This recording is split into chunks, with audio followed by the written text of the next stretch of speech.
Aishwari Ganesh Chancellor and Aarti Ganesh ma'am and Pro-Chancellor and Dr. Preeta Ganesh ma'am, Vice President, Group of Institution. I thank our Jyoti Murugan sir, Planning and Development, and our beloved Vice Chancellor, Dr. Shriman Narayanan sir, and Registrar, Dr. P. Saravanan sir, for giving us an opportunity to conduct this 5 days online FDP program.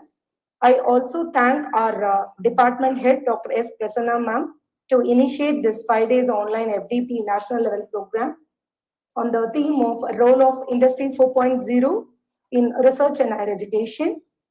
Once again, I welcome our resource person, Dr. Doreen Robin ma'am. She is doing for us a second session on this on 5 days FDP. As a foreman, I again repeat our credential to all the participants. Dr. D. Doreen Robin is a director of Computational Intelligence Research Foundation. She is a data scientist and a machine learning and deep learning trainer. And also she is a keynote speaker for various international conferences. She received her BTech in Information Technology from Madras University, Chennai. She did her ME in Computer Science and Engineering from Anna University, Chennai, and also her Ph.D. in Computer Science and Engineering from Anna University, Chennai. Her research interests include parallel and distributed computing, peer-to-peer computing, grid computing, cloud computing, and big data analytics. Her previous positions include Professor and Head at the Loyola ICAM College of Engineering and Technology, the Department of Information Technology, and she also served as Assistant Professor at the Department of Computer Science Engineering in Sri Venkateshwara College of Engineering, Chennai. She worked as the Teaching Research Associate at the Department of Computer Science Engineering, Anna University, Chennai, and she also served as the Assistant Professor at the Department of Information Technology, SSN College of Engineering, Chennai. She has published more than 30 papers in international and national journals and conferences, and she is a lifetime member of ISTE, and she is a reviewer for Computer and Electrical Engineering Journal and Future Generation Computer Science Journal. She had been the resource person for the various workshops and towards specific digital classroom, big data analytics using Hadoop, data science using Python, machine learning, deep learning, cognitive computing, software testing, blockchain technologies, cyber security, and cyber forensics. She has done various webinars and FDPs through online mode as well as in offline mode. She has trained more than 7,500 faculty, students, and corporates on the latest technologies. And she is a member of Board of Studies at SRM Valliyamai College of Engineering and Jerusalem College of Engineering. In addition, she is also an administrator of Bethel Group of Schools. Once again, I welcome Dr. Doreen Robin ma'am to deliver a session. I also welcome our participants to enjoy the session. Ma'am, I hand over the session to you. Thank you, ma'am, for the warm welcome and for the invite and giving on the talk of deep learning with Python. All right, and this is the final session, I suppose. Should we need to wait? Are the participants joining, or we could start with the session, ma'am? Yes, ma'am, we can start, ma'am. We'll join, ma'am. Will be joined. You can start, ma'am. Okay. So how was these all sessions for you? Hope you all should have enjoyed the different sessions that you have been doing it for the last 5 days, and this is a final day and this is the final session, right? So always it's an exit of this session, and then we are going to see about deep learning using Python. How many of you are good today? How are you today? Can I have your answers on chat, please? How are you today? Those are connected, you can give your answers on chat.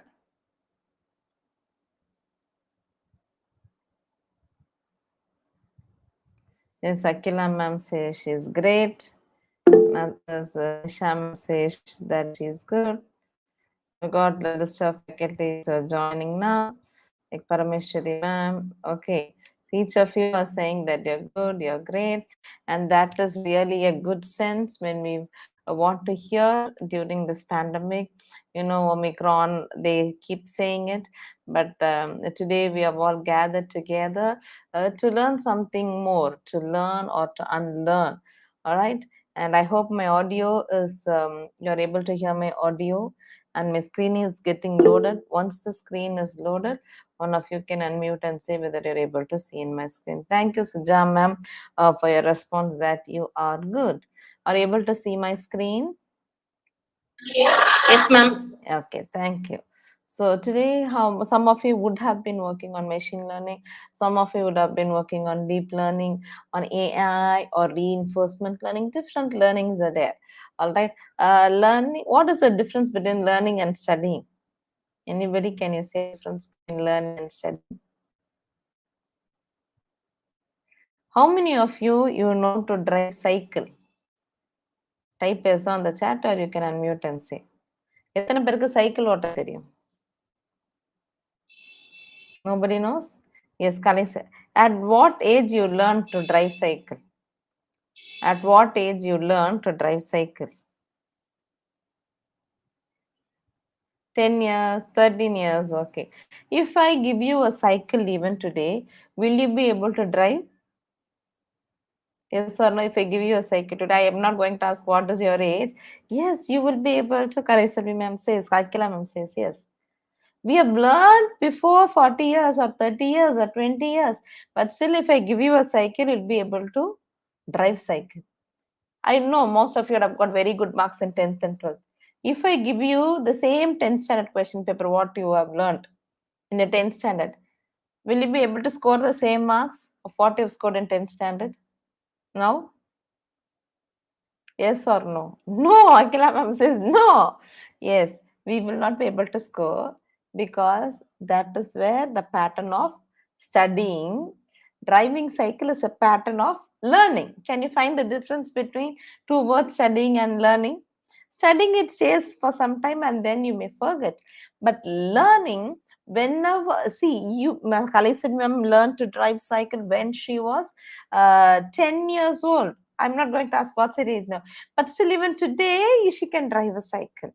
See, that can you find the difference between the word studying and learning? Yes, study means to read, memorize, learn means to gain knowledge or experiencing something using a hands-on session. You drive learning things, okay, wherein which you will be able to work on with that, where you'll be able to work on with that. Now moving on to a session. All right. So today, for the next 1.5 hours, we are going to see about deep learning using Python. So Kalaisal ma'am has given the introduction. So to start with deep learning using Python, we have to work with data sciences. Okay. So what is a data science? Science, always you think what the different sciences that you should have learned, physics, chemistry, botany, zoology, it's all learning about life sciences. So here when you come into data science, it is an interdisciplinary field, all right, where you use scientific methods to process algorithms and the system will be used to extract knowledge either from structured data or unstructured data. Say for example, if you are going to work Microsoft Access or an Oracle database, all right, those things are structured data. Those are structured data. If you want to do an analysis of say for example, if you want to do an analysis of your Twitter sentimental analysis, which is consisting of only text, okay, those text of data, all right, it is of unstructured data. It's of if you want to do an analysis of your Facebook post, all right, which is an unstructured data, all right, and some data types are semi-structured data. So listen to the talk very, very carefully. At the end of it, we are going to play a live quiz. We are going to see who's going to be the winner of today. Some of you are joining now. All right, we have just started with the introduction of learning and studying, and then we have jumped into data science. All right, so here, not only you're going to get insights, you're going to apply knowledge onto it. You're going to apply knowledge onto it. Actionable sites from data across broad range of application domains, from broad range of application. You're applying the knowledge, whatever we have learned. All right. So when you have a data, it is a scientific method. You've got huge, say for example, it's Vistas. Vistas, how many years it is old? How many years old is Vistas? Can one or whichever college that you're working, all right? Can you give me a response? How many year old is your college? Answers on chat or you can unmute. Let's be a little more quicker. How many years old? If I ask what's your age old, you can say. I'm asking the question, how much year old is the institution that you work on? Oh my God, no answers? Yes, no. At least give me some approximate answers. 50 years old, 20 years old, 10 years old, 5 years old. You're able to hear me?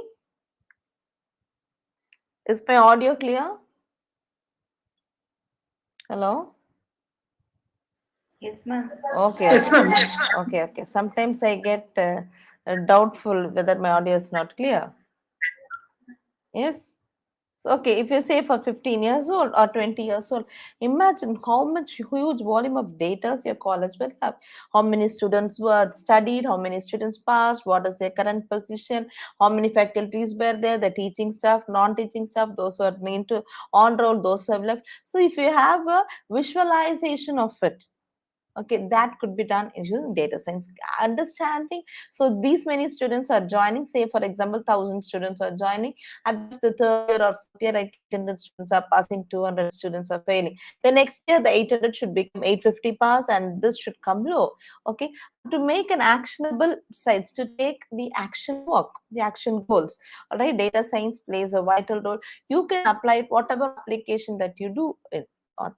The three most important Python library files that you need to know for data science is called NumPy, which stands for numerical Python, where you can work with numerical process like a Laplace series, all right, Fourier series, Fourier transform, and Pandas is used for data analysis for different kinds of visualization, extracting data from a normal CSV file, or it could be an Excel file, or it could be in Hadoop. If some of you are working with big data analytics, all right, if it is you're working with Hadoop, if you're going to get an Hadoop distributed file system, if your file type is of HDF, also you can work with Pandas.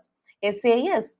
All right, whatever is the type of data you'll be taking. Today's session I'll be showing how are we going to take a CSV file, how are we going to use it, develop a modeling using deep learning model. All right, and then Matplotlib is used for plotting it, for visualization. If I'm going to give you 2 lakhs of data, remember, if I'm going to give you 2 lakhs of data, you will not be able to go through all the pages. But see, if you're going to have visualization, within a fraction of a second, you will be able to infer informations from the visualization of chart.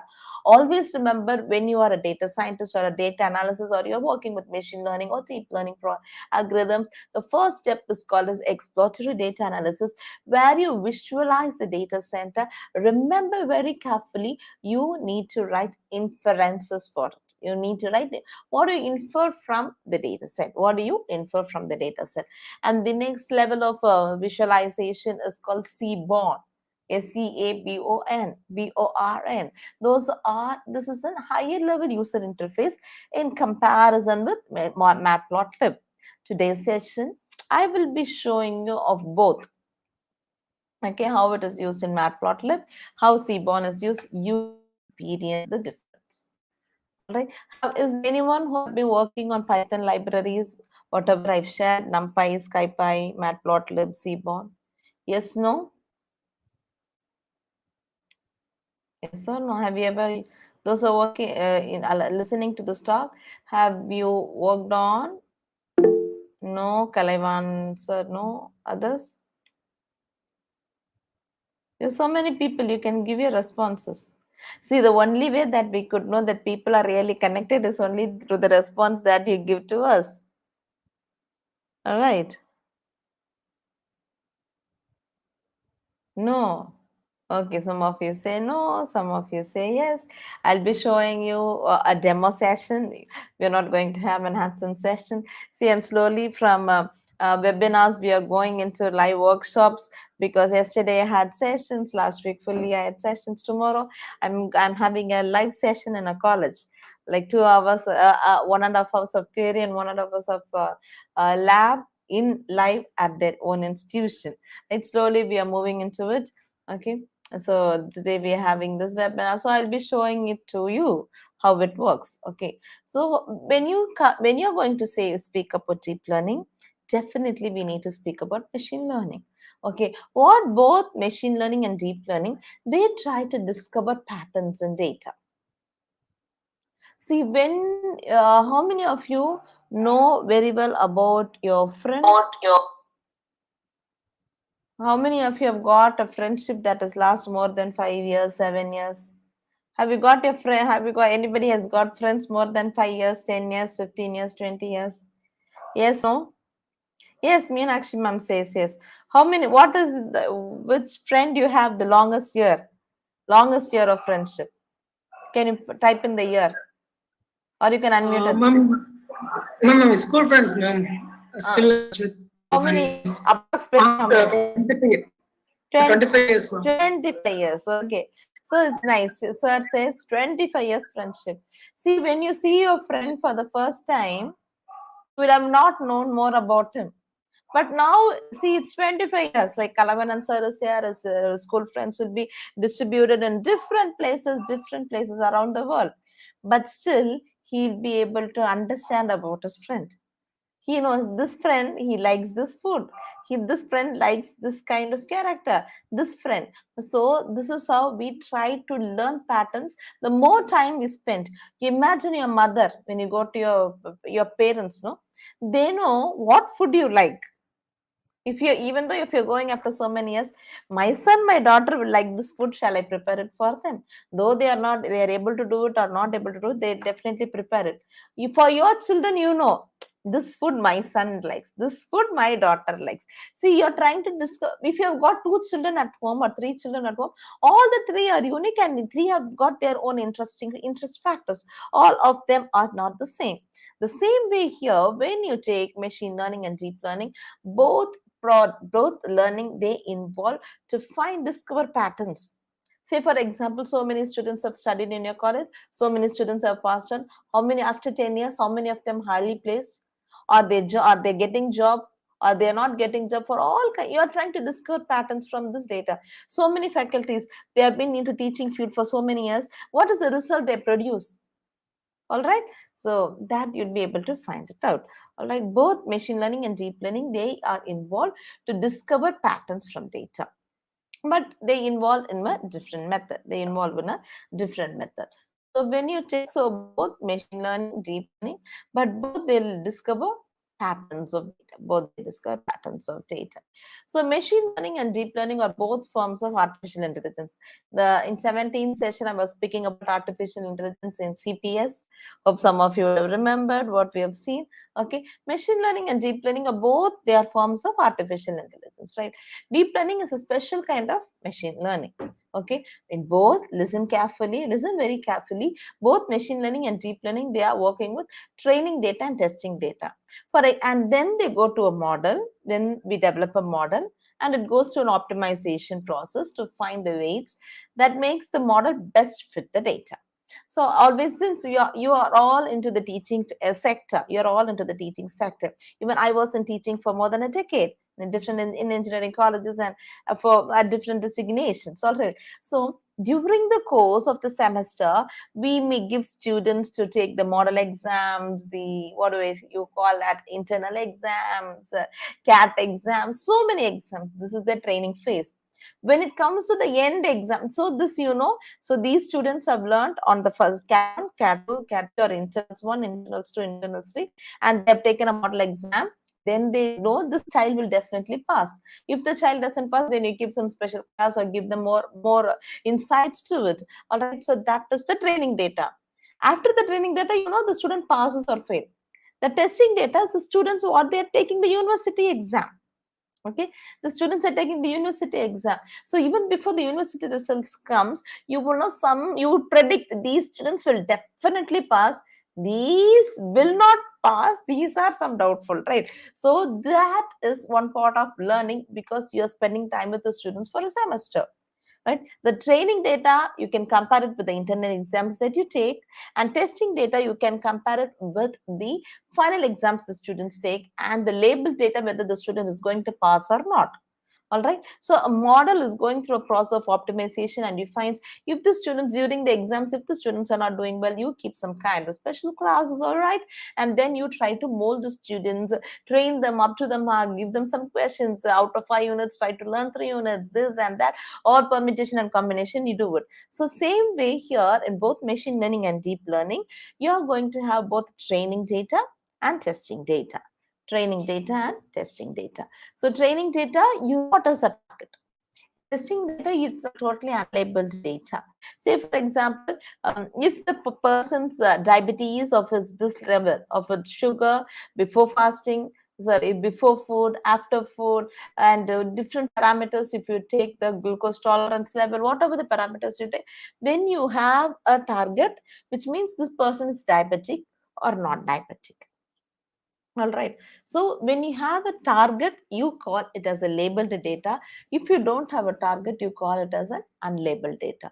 During the training phase, you'd have both the content, the features of it and the target. During the testing phase, you have only the features, the model that you're going to develop. All right. It is going to give you, all right, the model what you've developed, it is going to give you the predicted results, and there you are going to compare with your original results. All right. So artificial intelligence, again, already we have seen it is machine capable of doing it on its own. Okay, the subset of artificial intelligence is machine learning. Okay, here also it discovers patterns. Here it acts as machine is trying to do things on their own and try to explore, and they try to explore things on its own, extract patterns. Both machine learning and deep learning, they extract patterns on their own. All right, a subset of machine learning is deep learning. Okay, subset of machine learning is deep learning, but here in deep learning you use deep neural networks. You know how the brains are connected with neurons. It is trying deep learning. Listen carefully, professors. Here, deep learning is trying to develop a model that is mimicking the brain, but definitely it cannot mimic the human brain. So here, when you compare with machine learning with deep learning, okay, deep learning provides better accuracy, or you can say a higher level of accuracy in comparison with machine learning. All right, because deep learning uses deep neural networks. Deep learning uses deep neural networks. All right, so far you're able to understand? Yes, no? The whole section is artificial intelligence, the subset is machine learning, and the subset is deep learning. All right, you're able to understand till now? Yes, no? If it is yes, type Y on the chat. If it is not, type N on the chat. Thank you, Suja ma'am. Thank you, Akila ma'am. What about others? There's so many people here. If you find typing yes, ma'am, just type Y, N, just type N for no. Yes, thank you, Meenakshi ma'am. What about others? This webinar is always, I think, when we have an interaction only, we know really people are listening, or they just switch off, they get connected to the Google Meet or Zoom and then they leave off. Okay, no problem. Okay, so listen to the talk very carefully. Okay, so when you take machine learning and deep learning, both can handle numeric problems. That is the regression, say for example, stock price prediction, which is a continuous valued variable, where you work with numerics. Non-numerics, it's classification problem. Okay, here you're whether this person is going to have a disease or not. All right, whether this product is going to sell or not, whether the student is going to win or not. All right, sorry, this student is going to pass or fail. All right, so many, both can handle, both machine learning and deep learning can handle numeric data and non-numeric data. Okay, and then applications such as object recognition, language translation. Is any of your researchers here who works with NLP? It stands for natural language processing. Yes, no? Anybody of you here, you work with natural language processing? Yes, no? Okay. No means type N, yes means type yes. Why? All right. All right. So when you take deep learning model, it provides better fitting than machine learning model. Especially, thank you, Kalibanan sir. Okay, there are a lot of research areas available, and we need to explore things and how it could be working. All right. And then when you take applications such as object recognition, you show an image and the image will be recognized. Okay. When how many of you are using Google lenses? Maybe in the last session I should have told you about Google lenses. It uses artificial deep neural networks. Okay, so deep neural networks, it produces better fit in comparison with machine learning. It provides better fit comparison with machine learning.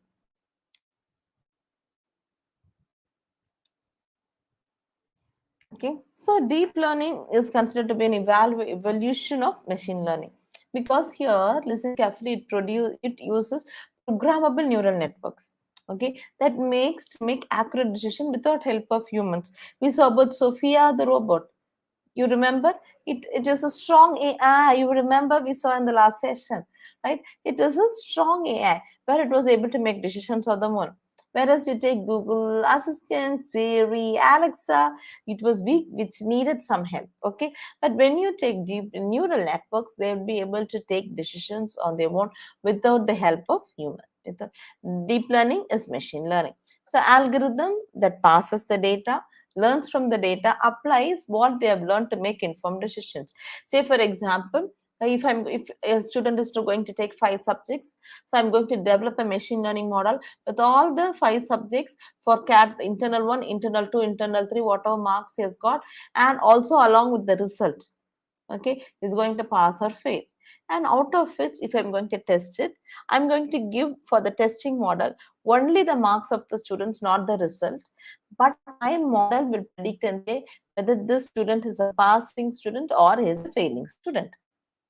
And then you get this predicted result. You have your actual result. You compare your actual result with the predicted result, wherein you get your accuracy. Okay, wherein you get your accuracy. Very rarely you'll be able to get 100% accuracy, but basically if you get more than 80-85% accuracy, it is really a sounding algorithm. It's really a sounding algorithm. So whenever you give in your, from whatever it has learned from the data, on the training data, say for example, if it is less than 40, the student will fail. If the student has got on the internal 140, on the internal 250, on the internal 260, which means the student on to the final exam, he'll be able to get between 55, 60, right? Or it could be even 60 plus. So those kinds of, once it learns the information from the data very carefully using the machine learning algorithm models, and it applies to the testing phase from the patterns it has learned, from the data it has learned. Okay. So moving on to example of machine learning is recommender system. How many of you watch YouTube videos? YouTube. Yes, type yes on the chat. No, I don't see YouTube. You type no on the chat. Let's be quick. How many of you see YouTube?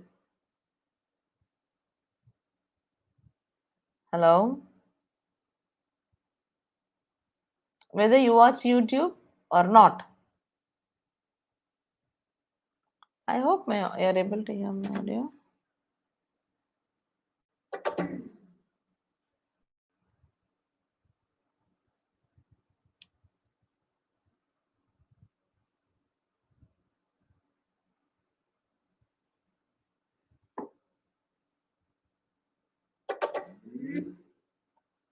Okay, you can give your answers on chat.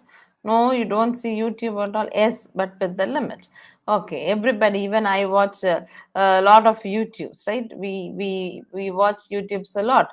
All right. And then what happens is that when you use YouTube, can you see whatever video you see, you can see a relevant video onto the next popping up. Have you experienced it? Say, for example, if you're going to watch a cricket, you can see the following cricket onto the next video. If you're going to watch some songs, a devotional songs or whatever it is, the next song will be a devotional song. Yes, this is an example of recommend. It learns the patterns. And also when you open YouTube, you'll be able to find what you are searching, the same kind of content comes to onto the YouTube. All right. Here, this is an example. It learns from the pattern of your searching. What kind of songs you like to have, a fast number or a slow number or a soothing number, or it's devotional or it is news. Okay. It accordingly you can see when you open accordingly it learns the patterns, and according to that it is providing you the services. This is an example of recommended system. And then how many of you are using Amazon, Flipkart? Yes. Have you seen people who have viewed this product have also viewed this product? Say, for example, what is the latest product that you bought from Flipkart or Amazon? How many of you are buying things in Flipkart or Amazon? Groceries. Can you see the people who bought this also bought that? And also, can you see some offers related to it? A deal of the day? Yes, those are examples of recommendation system. It learns from the pattern of your search and it is trying to recommend it. All right. So these kinds are examples of machine learning algorithm. So when you come into deep learning algorithm, machine learning models do progressively better, and each time they need some guidance. If an AI algorithm returns an inaccurate, then the engineer tries to step in. If the accuracy is not go, we go in for hyperparameter optimization. All right. Whereas with deep learning, an algorithm, it can determine on its own without help and makes an accurate prediction. And it makes an accurate prediction through its own neural networks. Okay. Say, for example, if you have developed a program in your room, okay, when you come inside the room and if you say it is dark, the light switches on. So machine learning algorithm can work only if you say the word dark. You come to the room and you say dark, the voice recognition captures it, converts your speech into text, and it switches on light. But whereas in deep learning algorithm, if you have developed using deep learning algorithm, it is not only you need to use the word dark. Why can't I see? Is the light not switched off? If I use even these phrases, also it will be able to extract the information, able to make it sense, and then try to switch on the light. Can you find the difference? In machine learning, always you need to use the word dark to switch on the light. In deep learning, because it learns from its own, from the past experience and the current experience, trying to assimilate the data and extract meaningful information from it, and it acts accordingly without much intervention of human or no intervention of human. But in machine learning, there is a need of interventions of human being involved into it, and the accuracy of deep learning is more in comparison with machine learning algorithms.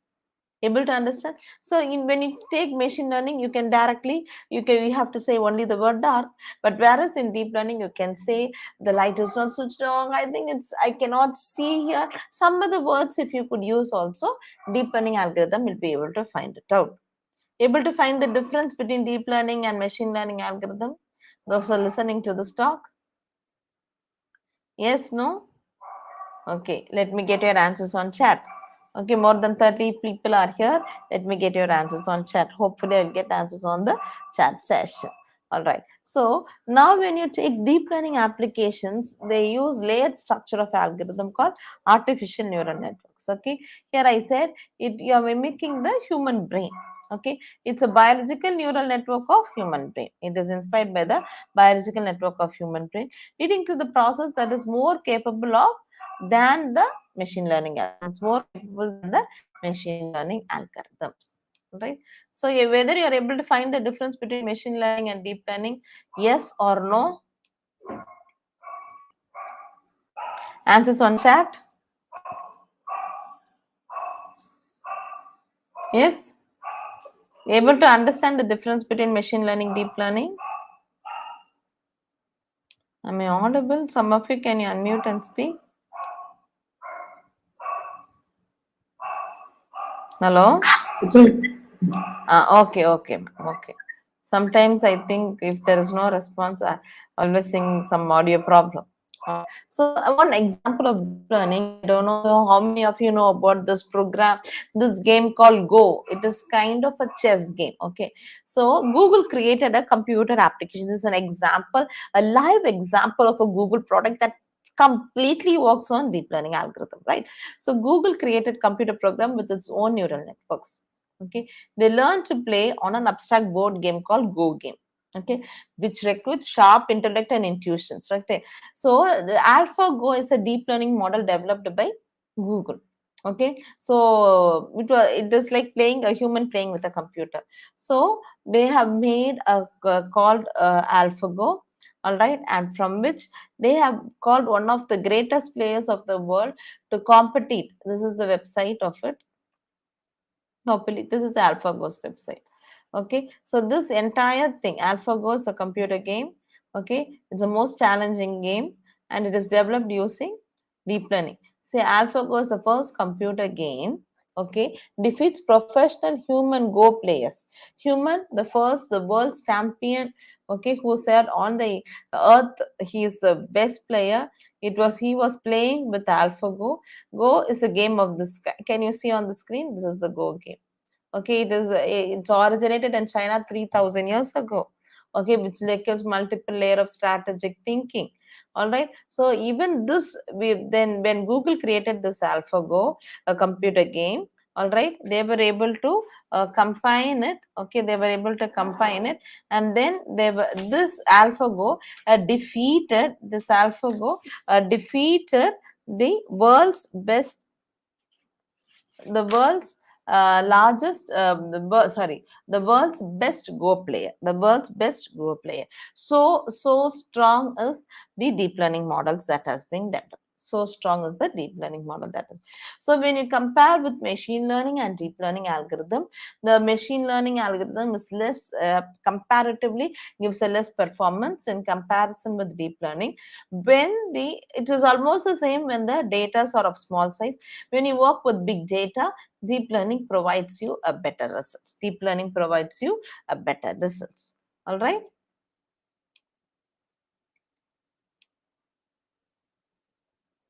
So, both deep learning and machine learning, they use algorithm to parse data, learn from the data, and make decisions from what it has learned. Okay, but what deep learning structures they do? They create an artificial neural network. Okay, that can learn and make intelligent decisions on its own. They are creating a artificial neural networks. Okay, they're creating a artificial neural networks. I told you it is a structure of the biological structure of human brain.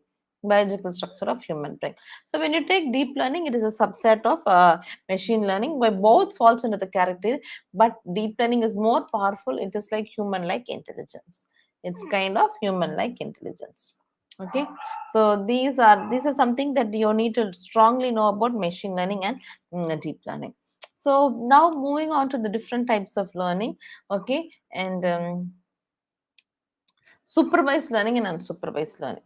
So for best example, when you go to a college, a regular college, and you learn, you have a teacher who teaches, you go to college, spend time with them, and you take up the internals, and then you take. Some of you have learned anybody of you have learned through anything through distance course, or what do you say, correspondence course? Yes or no? So where you don't go to college, you get the resource materials, you learn on your own, and you take up your exam. So that is an example of unsupervised learning. This is example of supervised learning. I hope that you will be able to understand. So when you have a supervised learning, you have a target variable. The supervisor will know whether the student is going to pass or not. But in distant education, they will not know whether the student is going to pass or not, because they don't have any of your data as much. Okay, so you have a training data, and what is your output? And you develop an algorithm, and it goes to the processing phase. And see, I'm giving you the training of a apple structure. It takes the structure of an apple, the color of the apple. But during the testing phase, instead of a red apple, I'm going to give a green apple. But still, my machine learning model will be able to find it out. It is an apple. Okay, so if I'm going to give a banana as an input, no, it says no, it's not an apple. All right, it cannot say it's a banana. It can say no, it is not an apple. So this is an example of supervised learning always contains a label data. When you take unsupervised learning, okay, you don't have a target. This algorithm will try to go and find the features. See, there is the unknown output. But when you see the previous one, Here you have a known output. Yeah, but can you see here?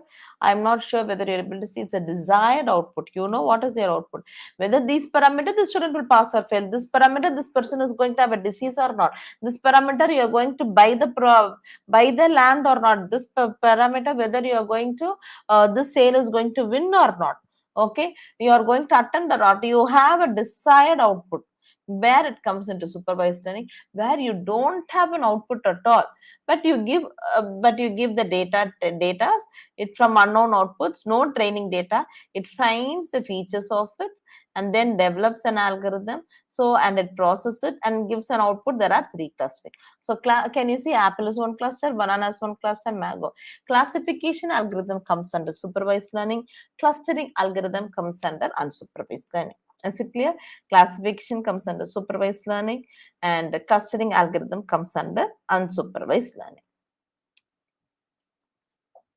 Okay, post-lunch session is always challenging. That's what I keep asking questions. So I hope you are into the talk and you're listening to it. At the end of this, when we play the game, we'll know how many of you are really listening to this talk. All right. And here, if you see the difference, the next difference between machine learning and deep learning. In machine learning, first you extract your feature and then go in for the classification. Okay, the classification is followed by feature extraction. Once the feature extraction is done, then classification comes into play in machine learning. But here, when you take deep learning, the classification and the feature extraction goes hand on hand. It is not see, first it runs to, can you see you have an input layer, you have an output layer, you have several middle layers into it. So it moves from the front to the last, it gets an output, no, it goes again from the first, learns a new pattern, it goes to different iterations, or you call as epochs, or you call this as epochs. So it goes front to back and back to front, and that is what the accuracy of deep learning algorithm is more better in comparison with machine learning algorithm. Okay, you give your input, different extraction, and you get your output. Okay, so feature extraction is one phase and then classification is another phase in machine learning. But when you come into deep learning, feature extraction and the classification algorithm goes hand on hand. It goes hand on hand. All right, and see, when you take, it's unsupervised, you don't have a target. All right, you have a new data. Okay, you give both to it. See, here feature extraction and grouping of objects have been done, and then you go into a deep learning algorithm, and this again goes hand on hand, the feature extraction and the layer, and then you go in for your results. Okay, it's not a separate thing, it goes hand on hand. So what are the different deep learning applications that you can work on with? Okay, the different deep learning applications are instant visual translation, Google lenses, predicting the future. We don't know what is going. We are almost at the end of 2021. We are going into 2022. The chatbot, right? How many of you have experienced chatbot in different web application? Yes, type Y on the chat. Whenever you open some web application, the chatbot automatically pops in. How many of you have experienced it? Yes or no?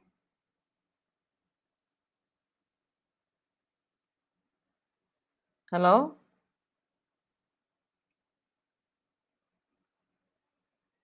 Yes, Akila ma'am answers. What about others? There are many people. I don't know, you are really into the talk. Thank you, Lakshmi ma'am. Thank you, Chandran sir.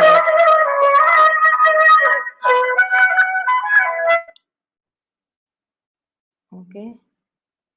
If you are not speaking, you can put your mic on mute. Okay. Thank you, Danya ma'am. Okay. So those, thank you, Bharanidharan sir.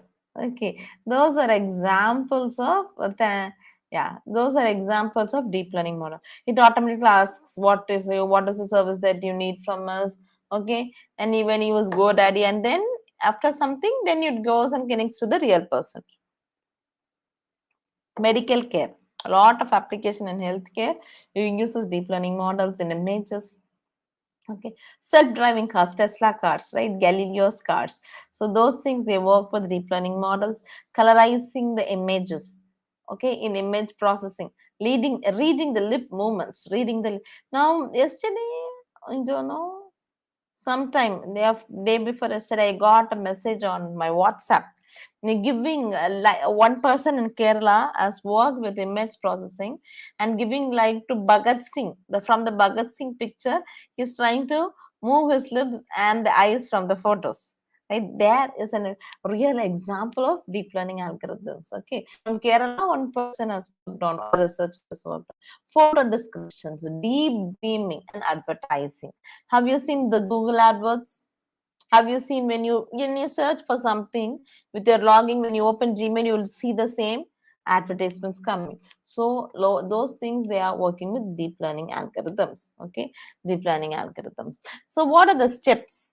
What are the steps involved in developing a deep learning model in Keras? First step, you need to load the data. Second step, you need to pre-process the data. Pre-process the data means machine learning algorithm and deep learning algorithm cannot work with categorical values. Listen carefully. Categorical values, it's strings. It can work only with numerical values. Say for example, if your data set is going to contain a traffic in one column. Okay, what are the colors in traffic? Traffic signal, what are the colors? Everybody should have crossed some traffic or the other. What are the colors onto the traffic? Oh my God. No answers. What are the three colors in a traffic signal? Red, green, and yellow. Thank you. So red means you stop, yellow means you be ready, green means you go. All right. So if your data set has got one column, say for example, you've got 10,000 datas, 10,000 rows, and one column has got different values: red, green, blue, red, yellow, green, red, yellow, green. Your machine learning algorithm or deep learning algorithm will not be able to understand from it. So you need to convert these categorical values into numerical values using label encoder. Maybe 0, 1, 2. There are different, if you have got so many values, SkyKit is the module that they work with, where it pre-processes the data. SkyKit, okay, SCIKIT. If you're making a note of it, you can make a note of it. SCIKIT. All right, so through which it will be able to process it. Then you pre-process, you have to define what model you're going to use and how are you going to compile, how are you going to fit, how are you going to evaluate, what is the required predictions, and saving the model. These are the basic 8 steps to develop your machine learning algorithm. Okay, machine learning algorithm. The first, you need to load what is the data set that you're working with. It could be a heart disease or kidney disease or any kind of, or it could be some cyber securities, or it could be some sales that is going to win or lose, or it could be an academics, or it could be something, whatever is the data. You need to be very, very careful in defining what is the data set that you're going to work. So if there are some researchers here, I advise you all to use UCI machine learning repository to develop algorithms, because those data sets are benchmarked data sets. Those data sets are benchmarked data sets, right? Where you can directly take those data and work. First, you need to load the data, then pre-process the data. See if you are going to have some missing values, you need to remove the missing values. You need to work with imputation functions. All right, if you're going to have a categorical, convert the categorical value to numerical value, and supposingly if you want to do a normalization or scaling of values, all these things comes under pre-processing the loaded data. And then you have to define what Keras model that you're going to use. Okay, and then you need to compile the data. Okay, during compilation you need to define what is the loss function, what is an optimizer, what is a metric. 3 things comes in compilation. Those are making a note of it, you can make a note of it. During the compilation in deep learning model, you've got 3 things. One is the loss, second is an optimizer, and the third is what metrics you have used. See, inside loss, there are different kinds of loss in Keras model. Okay, when you take optimizer, there are different optimizers. We are going to see in today's session, all right, one such optimizer problem and how the data set is going to work on with. All right, and then what kind of metrics? Is it accuracy, or so many metrics are there? Once it is done, then you need to fit the model. After you compile, first you load the data, You pre-process the data. Second step. Third step, you define what model, that different model, sequential model, or some, if you're very well expert, you can start driving your model right from scratch. Okay. Fourth is compilation. Compilation, I told you 3 steps. What is, you need to give your loss function, you need to define your metrics, and also an optimizer. So after these 4 steps are over, the 5th step is to, you need to fit the model onto it. After you define all the parameters, you're fitting into it. Once you fit the specified model, then you evaluate it. Okay, so you get your prediction, you evaluate it, whether the accuracy is how, and what are the required predictions that it has done.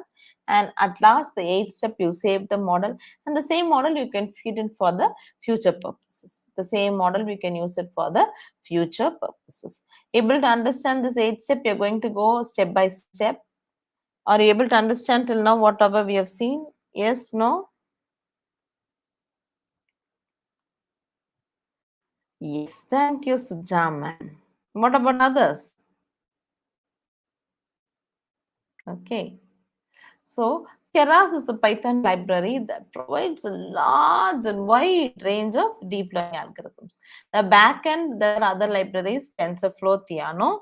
For today's session, we are going to use TensorFlow for backend. For the Python libraries, where it contains a huge volume of deep learning models, it is Keras. Okay, so Keras is the model, the input and output, the backend libraries that you're going to use. You can use TensorFlow or Theano. For today's session, I'm going to show a demo using TensorFlow. So what it enables faster experimentation through higher level user-friendly modular and extensible API, application program interface. All right, application program. So when you take Keras, it has got thousands and thousands and thousands of deep learning models. According to your application, we need to try which model suits the best. Okay, which model suits the best, for what layers you need to work, how many approaches you need to work. Is there any kind of optimization technique that you really need to do it? So Keras can work on both CPU and GPUs. Keras can work with CPU and GPUs. Thank you for all the responses. You're able to understand. Akila ma'am, Pradeep sir, Professor Pradeep, and Bharanidharan sir. All right. So you're able to understand Keras is the front end and TensorFlow are the back end libraries. So between the layers, I told you, you keep that strong in your mind. Deep learning consists of deep neural networks. Okay, it goes between the inner layer and the outer layer. There will several middle layers available. So the backend that is working is the TensorFlow, and the front end that you're going to use a higher level API, that is Keras, which contains large number of deep learning models already available. You can use it. Okay, it runs on both CPU and GPU. It runs both on CPU and GPU. So today's session, we are going to see how are you going to import packages using NumPy, Pandas, and Keras and TensorFlow. I'm sorry, some of it is lost. Okay.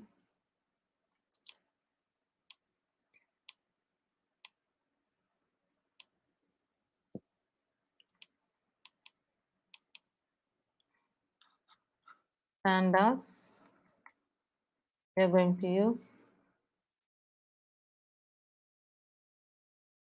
Also making a note of it, we can make a note. TensorFlow. Okay. So I'm going to use this data set called for a diabetes data, PIMA. PIMA diabetes data set is the data set that I'm going to take, and using that I will be able to show you the demo. How are we going to develop a model?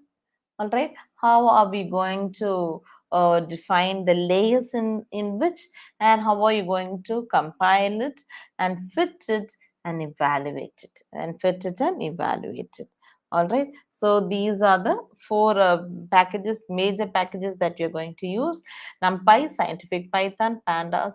Along with that, we use Matplotlib and Seaborn. You can make a note of it, Matplotlib and Seaborn too. So when you take deep learning process in deep learning application, what does a data scientist or analyst do? Step 1, you need to understand whether the problem, and whether good deep learning is a good fit. That's the first thing. So for every application, some application machine learning algorithm itself gives a good solution. For some application, deep learning gives us a good solution. Identify relevant data set and prepare them for analysis. Finding your data set is the most important thing. Either you develop a machine learning algorithm or deep learning algorithm. The reason behind the quality of the food that you eat, the taste of the food that you eat totally depends on the quality of the ingredients that you give. Yes or no? If you want to eat a really tasty food, it depends upon the quality of the ingredients that you add in the food. Yes or no? Yes. If you are going to give a good quality ingredients, then the food naturally turns to be tasty, and if it is cooked in a proper method and proper way. All right. If you are going to use ingredients of a lower quality, the taste also will be little lower. Do you agree with that? Yes, no? No, yes? Yes, thank you, Nisha ma'am. So the same way here it works. When you take a data set, okay, I always encourage researchers to work with benchmark data set. All right. So choose the type of deep learning algorithms that you want to use, and then train your algorithm with large amount of labeled data sets and test the performance against unlabeled. Now, by this time, you will be understanding what is a labeled data and unlabeled data. So I told Keras can work with CPU and GPU, and then it backend is TensorFlow, Adhiana, CNTKL, and now we are going to use TensorFlow, and the front end is Keras API. So this is the structure of it. Okay, so I'm going to use this data set called as PIMA diabetes data. Okay, so what are the columns? Number of times pregnant, okay, and plasma glucose tolerance, that they say it as glucose tolerance, a GTT. How many of you have experienced it? I don't know, but you would be able to know about it. If you are pregnant, they take a glucose tolerance test. They give you a large number of a glass of glucose again and again, and they test whether you're going to have diabetes or not. The next column is diastolic blood pressure. The fourth one is tricep skin fold thickness. Then 2 hour serum insulin. BMI, the body mass index, weight by height. Okay, diabetes pedigree function, what is the age? And here the output, this is the label data. If it is 0, the person is not going to have a diabetes. If it is 1, the person is going to have a diabetes. So first you need to understand what are the columns available. 1, 2, 3, 4, 5, 6, 7, 8 columns are available, and 9 columns. So ninth is your target variable. It's your target variable. Okay, pregnant means number of times pregnant, the same thing only. So 1 means they have tested positive for diabetes, and 0 means they tested negative for diabetes. So this is how your deep learning model is going to work. I told it's a deep neural network, the input layer, the output layer, and the hidden layers. Okay, able to understand till now? Okay. Yes, no? Okay. So moving on to the demo session. Jesus. I've taken a very simple model to make you understand how it works. Okay, how it works. Thank you, Professor Pradeep. Thank you, Professor Barney, sir. Okay.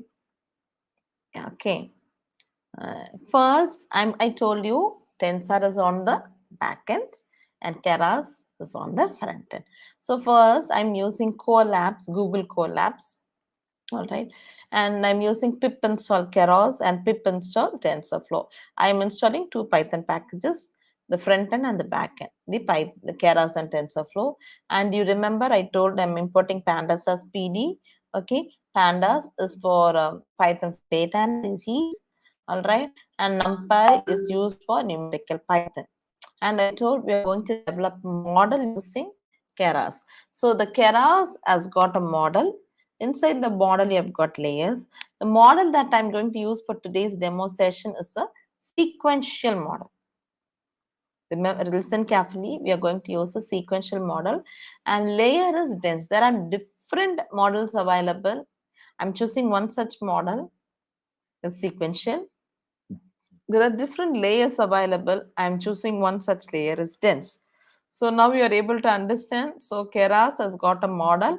Inside the model, you have got different layers. So from the models, I'm importing only sequential, and so once I install it, so once I run this, already if it is installed, it takes, otherwise its requirements already been done. So I'm importing the necessary packages. Okay. Then what is the next step I'm going to do? I have my data set onto my Google Drive. So I'm mounting my Google Drive. Once it is mounted, I'm loading my data set. I told you, right? I'm using a diabetes data set. So I'm importing into this variable called dataset.head of. It has got 768 rows and 9 columns. Okay. And so here is it. All right. So this is the data set. So you how many times we don't want the name of the person or what it is, we want only the content. It is also taken from UCI machine learning repository, and this diabetics data set is also a benchmark data set. So number of times the pregnancy, what was the glucose level? You remember the glucose level I told? That glucose tolerance test. When for example, you can see the first and the second. See, when the glucose level is 85, you can see the person does not have diabetes. When the glucose level is 148, the person has got diabetes. Can you able to relate these columns to the target? 189, the person has got diabetes. 89, the person does not have a diabetes. Able to understand? Able to understand? So these are then the blood pressure. Okay. And what are the things that thank you, sir. What are the things that aids to it? The skin thickness, the insulin, okay, insulin level, how much it has been onto the blood, the BMI. You know, when they say when you're obese, and when we take nowadays, if we take blood tests, they also saying, are you going to be a pre-diabetes? Also, they're able to find it out. All right, from a blood, the technology is growing every time. Before will be once they get diabetes only they can find. Recently, even you're going to become a pre-diabetic, which means you need to careful on the usage of the sweetness that you use. Okay, the pedigree function, the age, and the outcome. But here, fortunately, we have all our data in its numeric, so there is no work on pre-processing to convert my numerical data into categorical to numerical data. I'm not going to do that. And also, and so I have a data set dot is null of. I'm going to find dot is sum of, is I'm going to have any missing values. See, there is no missing values. If I have missing values, I'll have number. So this is one such to find missing values. All right. And what is the type of this data set? Whenever you take a data, see, I'm taking a, listen carefully. I'm taking a CSV file here, a comma separated file. Then I'm loading into pandas, import pandas as PD. It is converting into a data frame. It is I checked, there is no missing values. There is no categorical values. So these are the columns, data sets dot columns of, what are the columns available, and I'm going to group by outcome. So outcome, you remember what did I say? 0 means they don't have diabetes, 1 means they have got diabetes. So I'm giving group by outcome dot size of to find out. Is there any doubt? Somebody's mic is unmuted. Rashid sir? No, ma'am. Okay, thank you, sir. So, okay, and I'm trying to understand about the data, and I'm grouping, and I'm planning to prepare a histogram, right? How the values, what are the values of the skin thicknesses, okay, the insulin, the BMI, all right, the pregnancy, the glucose, the blood pressure. Can I see there are some outliers here? blood pressure cannot be 0, glucose cannot be 0. We need to work on with outliers. Okay, BMI cannot be 0. Okay, so these will be able to find out whether their outliers means, see, age of a person can be between, when I take age, I had one column as age. See, age, there is no outliers between 20 to 80. Age, in an age, if I'm going to have one value as 500, no, it is not possible, right? So those things we need to curate it. You need to curate for outliers, the different algorithms and insulins, and these are, I'm just getting in one shot and I'm finding, and this is, I told, this is about, I'm making a histogram using the pandas itself, all right. And here I'm importing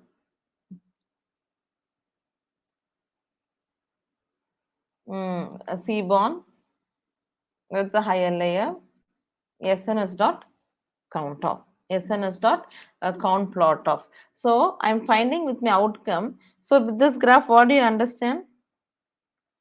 Can one of you tell one of the inference? What do you understand from this? From this, what is the outcome?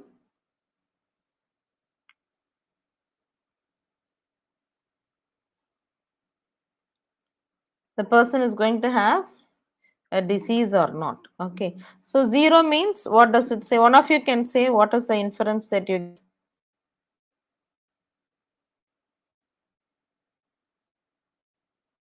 So in this data set, the people who have disease is less in comparison. Yes, some of you are unmuted. Can you say, please?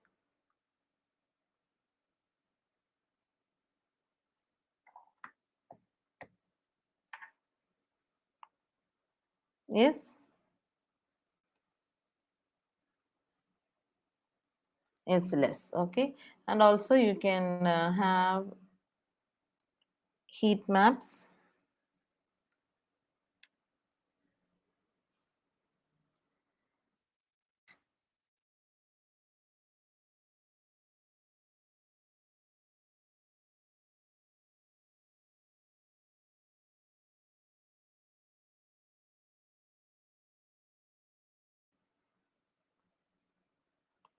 Can you see? You will be able to see the heat map that is generated.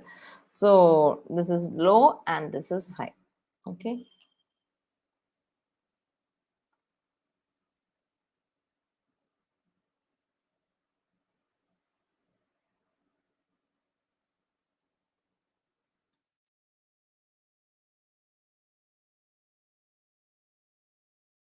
I can also perform the correlations, and then I can send the correlation into the data heat map. Okay, default it takes the Pearson's correlation. Can you see? I'm performing a correlation of the datas between all the columns between pregnancy to outcome. The diagonal will be always one. And can you see, if the correlation is more, the color will be less. The correlation is less, the color will be dark. So when you see the target value with all the columns, leaving out outcomes, all of them have got a good level of correlation. If it is darker, then we'll leave those columns there wherein your feature extraction takes place, wherein your feature extraction takes place. So heat map you can generate after computing your correlation. There are different correlations. The default is Pearson's correlation. There is also Kendall correlation and Spearman's correlation. So after this has been done,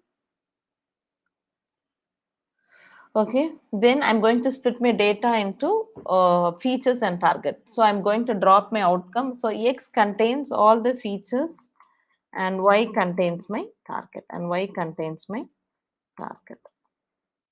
Okay, so X contains the features and Y contains target. So target means, say that the zeros and ones or on will be there. When you see X, see here, X you can see other than the outcomes, you will have all the other things. Can you see pregnancy, glucose, blood pressure, skin thickness, insulin, BMI, pedigree function, and the age? Okay, So now coming into models, do you remember we imported model sequential? Okay, I'm instantiating sequential model. So before I move on into it, I will show you what does the Keras provide. So Keras provides a complete framework for any type of neural networks. Okay, it's very innovative as well as very, very easy for you to learn. You using Keras, you can implement a simple neural network and also a complex neural network.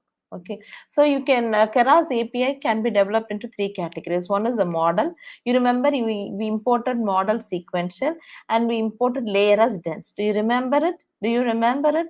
So here there are three things: the model, layer, and the core modules. In Keras, every artificial neural network is represented by Keras model. Okay, so every artificial ANN, the artificial neural network that is mimicking the human brain, is represented as a Keras model. It is composed of different layers. Okay, this model, you take an entire Keras model, it consists of different layers like an input layer, hidden layer, output layer, convolution layer, pooling layer, etc. Okay, I definitely you have an input, your output. The middle layers are called hidden layers, and you've got convolution layers and pooling layers. And every model and layers can access through Keras models for activation function, for loss function, for regularization functions. Okay, using this Keras modeling and Keras layering and Keras modules, any artificial any algorithm, CNN or recurrent CNN, okay, convolution neural network, RNN, okay, can be represented in a simple manner. So you should understand there is a model. Inside the model, there is different layers, and the layers also contains different modules. Okay, so when you see this picture, you'll be able to understand. This is a core modules. I told you, right, when you want to compile, you have an optimizer, laws and metrics, you have initializers, regularizers, and activators, the data set. These are core modules, callbacks and visualization. So we can use a sequential module or functional module. So for this example, I have taken sequential module. This model consists of different layers: core layer, convolution layer, pooling layer, locally connected layer, recurrent layer. So user modules. So you have a model. In the model, you've got different layers. That till that you can understand now. You remember you have a model that has got different layers, and you have a core modeling, and you have got a core modeling. So core modeling, core layers, convolution layers, pooling layers, and recurrent layers. These are the different layers in Keras. All right, wherein you will be able to develop your ANN. Okay, layers. These layers inside the model, you've got layers, right? These layers are the building block of your neural networks in Keras. So you have a model. Inside the model, you have got layers. These layers are the building block. So layers consist of tensor in and tensor out. You remember I told you TensorFlow is working at the back end. Keras is on to the front end. So it does a tensor in and tensor out computation functions and held in TensorFlow variables. Okay, TensorFlow variables, and it has got its own weighting. There are three models. Okay, three ways to create Keras models. The first model is what I've taken, that is sequential, very straight single input, single output, and you have got inside that you have got different hidden layers. Different layers could be taken. Okay, and functional API is another next model where it is also easy to function. It is a full-featured API that supports arbitrary model architectures. For people, most cases for industrial strength model, they go into functional API. If you are an expert in Keras modeling, the third model that you can use, model subclassing, everything you would be implementing from scratch onto your own use. If you are doing a researcher, you can move on into model subclassing after you get versatile with your sequential model and your functional model. So the next step, once you develop a model, has got different layers, and then you need to go in for training and prediction. So training, evaluation, and prediction. So I told you when you want to compile, there are three things you have to first you have to compile. In compilation, you remember I told optimizer, loss function, and metric should be defined, and then the next step you fit the model, and then you evaluate the model, then you predict the model. So these are the four steps available. First, you develop a model, define the layer. Once the layer is defined, then you compile it, then you fit it, evaluate it, and predict it. Okay, you remember the 8 steps we saw yesterday. So when you compile it, the most important arguments are loss function, optimizer, and metrics. Okay, now coming into the demo session. See, I'm importing the Keras modeling, import sequential. Okay, I'm instantiating it. You remember I imported layers. So inside the model, you've got different layers. I'm using dense layer here, 12 how many layers, then the input dimension, what are the activations, the relu or sigma, different methods are there. How do you activate the layers? Activation, regularization. So this is what it has been done. And once the model is defined, the layers are defined, I'm going for compilation. You remember I told compilation as 3 things: loss, optimizer, and metrics. Loss, optimizer, metrics. So what is the loss? I'm going to use binary cross entropy. Optimizer is Adam, and accuracy is metrics. I'm going to use this accuracy. So coming on to the presentation again here, there are different loss functions, but the loss function I've used here is a binary cross entropy. Optimizer is Adam optimizer.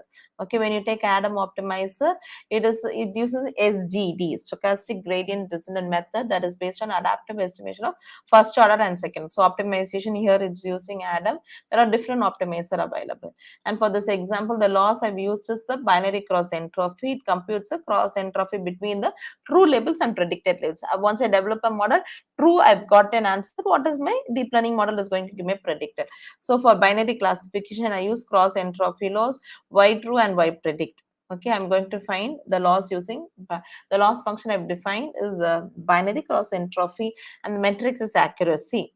Okay, 2 local variables, okay, y predict and y true, and find how many, whatever is predicted is exactly that of the same, then I get 100%. After I do it, after I compile it, then I go in for fit and predict. So trains the model for fixed number of approaches. So what is the number of iterations that I'm going to do it on a data set for better accuracy? And on predict, I will be generating the output predictions for the input sample, because in my prediction model, I will not be giving my, what do I say? I will not be giving the labeled out. So now see, once I compile, develop the model, develop the layers, and then compile this using losses optimization metrics, and I'm fitting the model using 150 approaches, 150 iterations. For every iteration, we can see how the accuracy is keep on moving. Okay, and out of which it will take the best accuracy. Yeah, almost it's over. Yeah, 150 approaches have been done. Okay, and then once I fit my model, compile and fit, and then what is the next step? Remember, it's evaluating the accuracy. The most highest accuracy I've got it as 24 out of 24 approaches, where it is 77% I've got accuracy. You can see here, okay, 77 accuracy. And then what I'm doing, modeling, compiling, fitting, evaluating, and the next step is prediction. So I'm going to predict the predicted value. I'm going to compare it with I'm getting my predicted value from the modeling, whatever it has learned, the patterns of the data. Okay, once it has been done, and I've got my predictions here.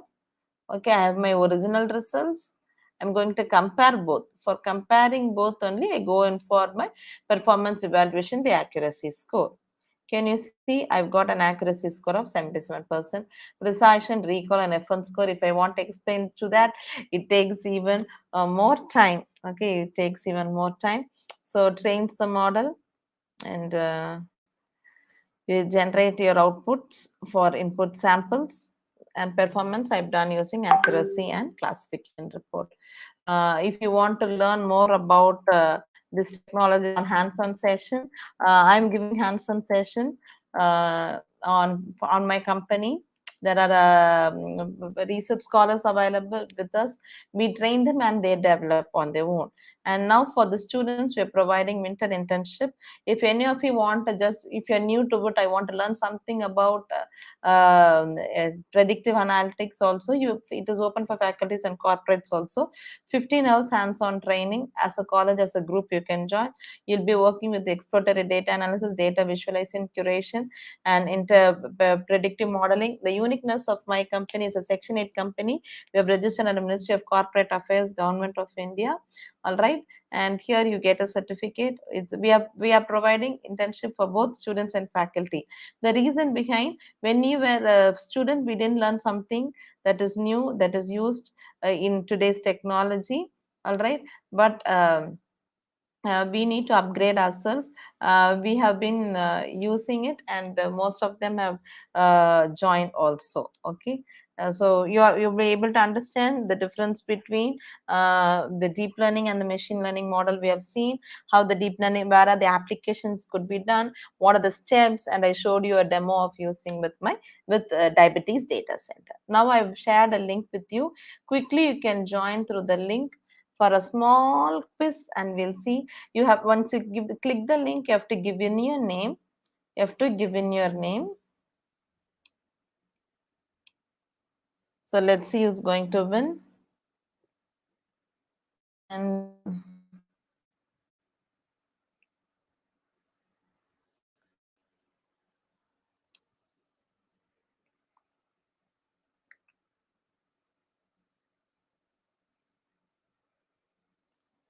okay, one of you have joined. What about others?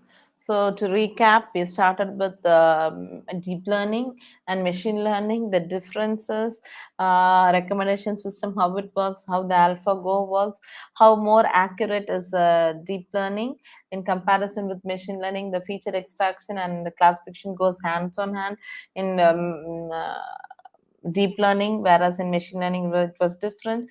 First you complete your feature extraction, then it is followed by the classification.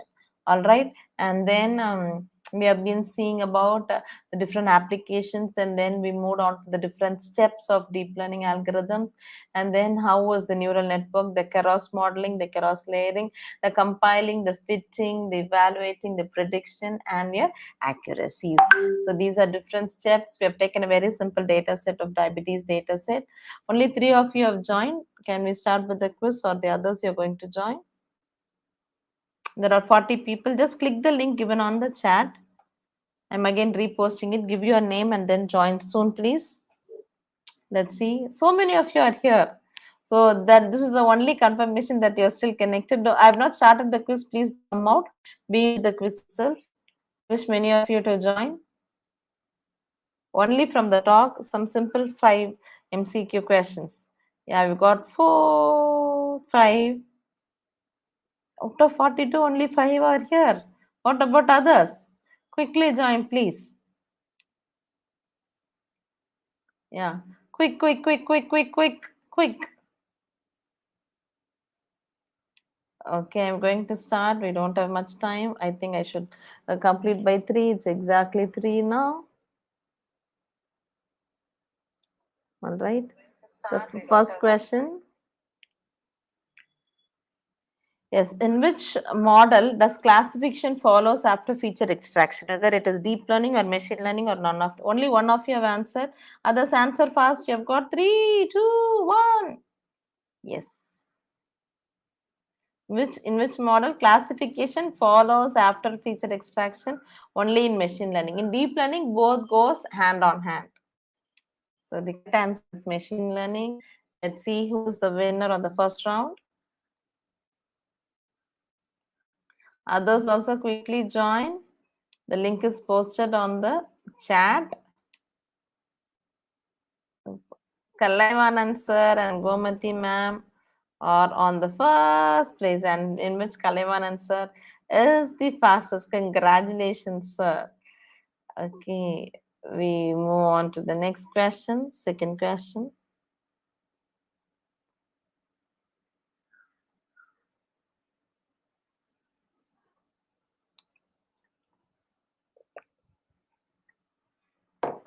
Whether self-driving car is an example of deep learning model? Yes, no, or maybe. You remember we saw on a picture of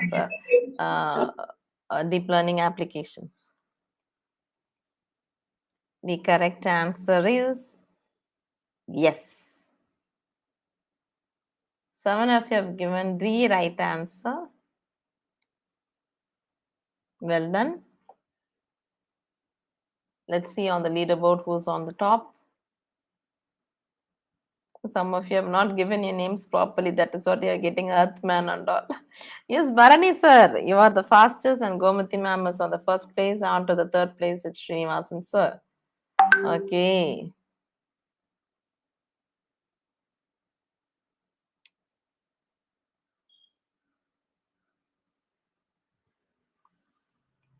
Dash supports simple neural network to very large complex neural network modeling. Which package? Whether it is Keras or TensorFlow. A simple neural networks to very large and complex neural network model. I told you the word, right? Simple to complex. Which Python library helps? The right answer is Keras. I'm so happy. Out of the 10, 7 of you have given the right answer. Moving on to the next question for the day. Let's see who's on the leaderboard.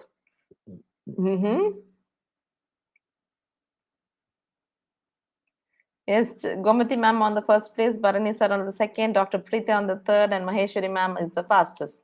The fourth question for the day.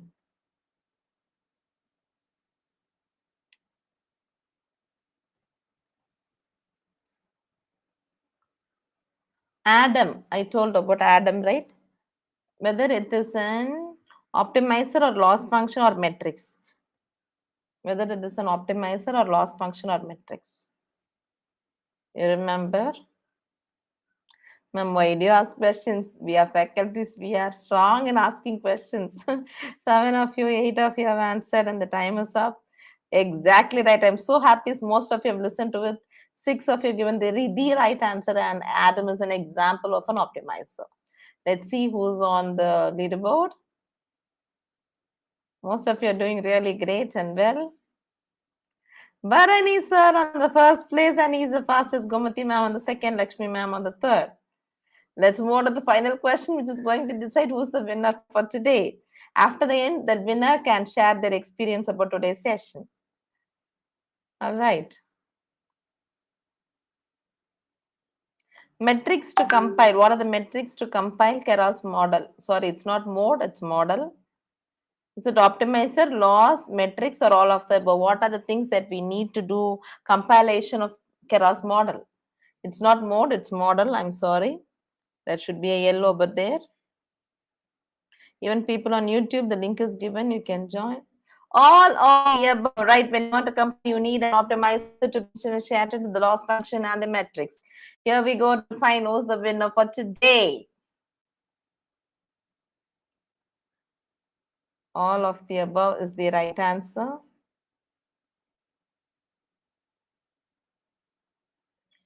And the winner for today is Gomati ma'am. Congratulations, Gomati ma'am. Second is Bharani sir. And third is Hi. I don't know if you could tell your name. And most of you participated it. Okay. Hope you enjoyed learning something about deep learning using Python. Okay. You can share your feedback about today's session. How was it? Did you enjoy? Did you learn something? Okay. And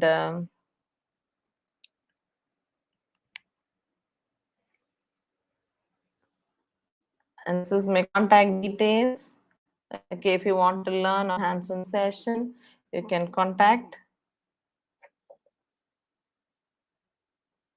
And this entire thing, I think they are also streaming it on YouTube. I'm also streaming it onto the channel. I will share it with you. You can get it. Okay, if you like the session, you can like, comment, and subscribe to my channel. There are many things. Most of my event I posted because I've got more number of people subscribe to my channel, and they always wanted to listen if they are on college, and after some time also they listen to it. So I'm sharing my contact details onto the chat. Yes, Gomati ma'am, you can unmute and speak your experience. You are the winner for the day.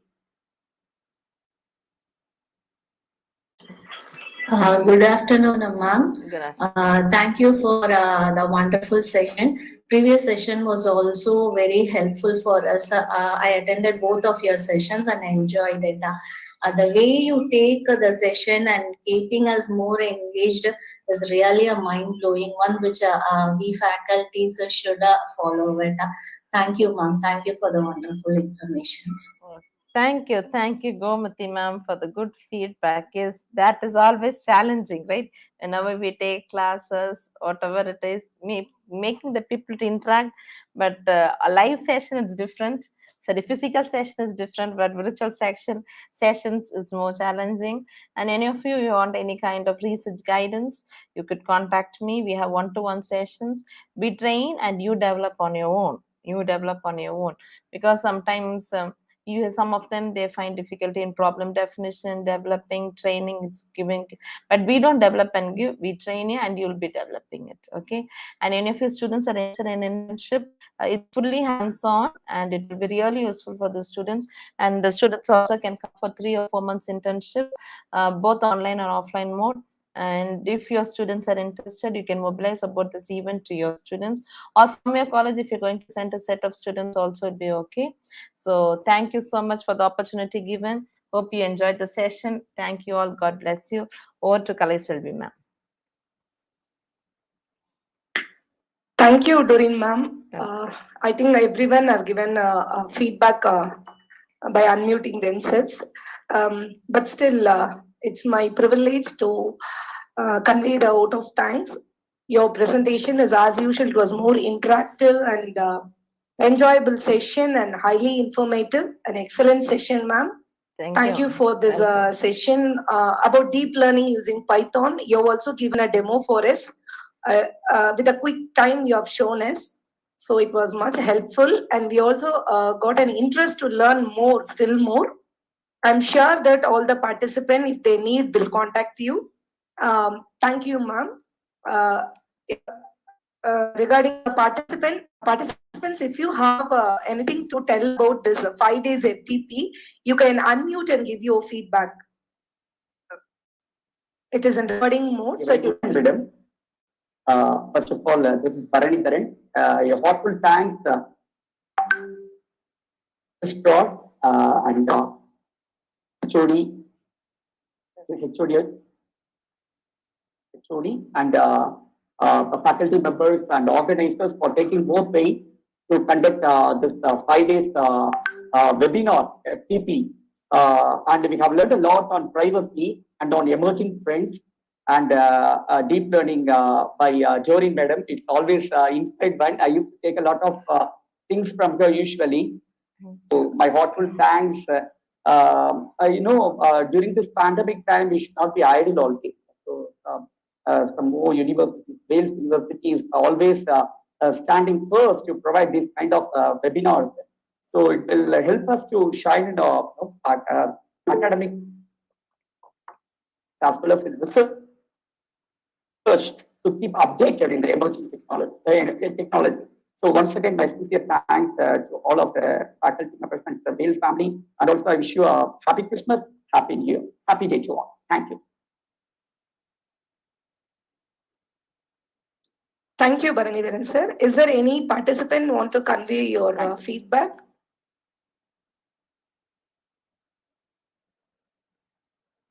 Any queries?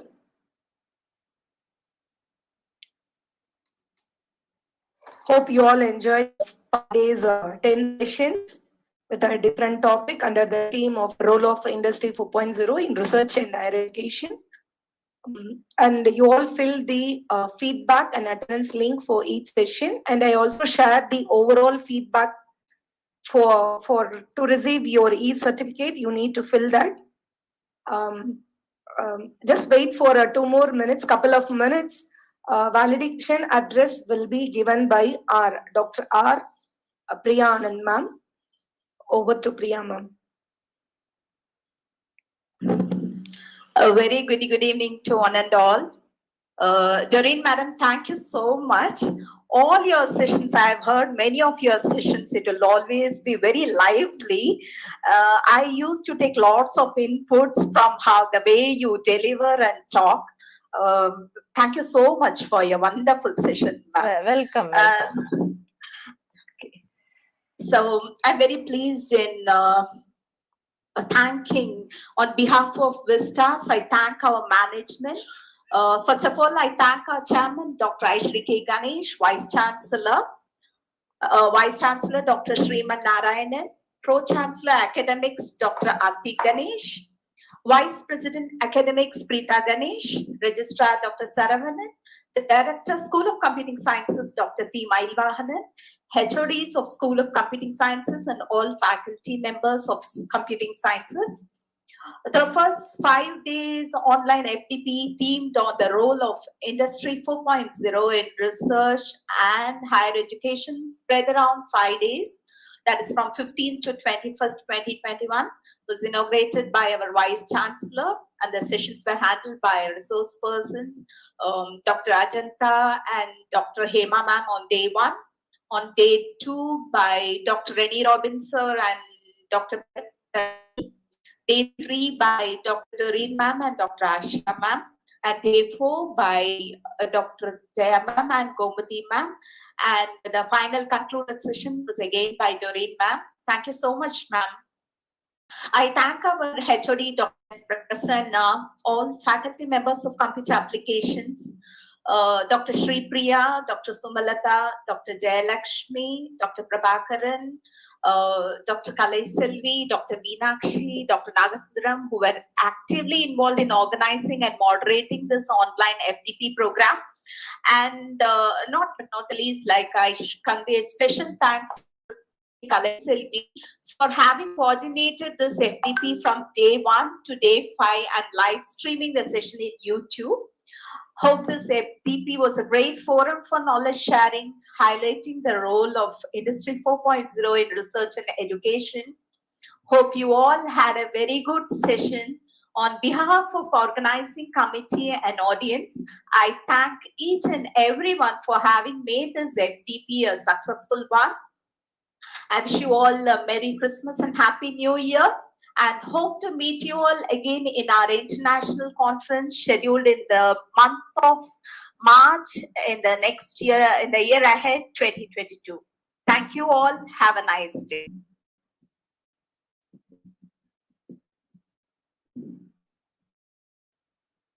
Thank you, participant. Please wait for 3 more days to receive your e-certificate. Thank you all. We all will meet in another international conference. Thank you, participants. Welcome, ma'am. Wish you all a Merry Christmas and a blessed New Year.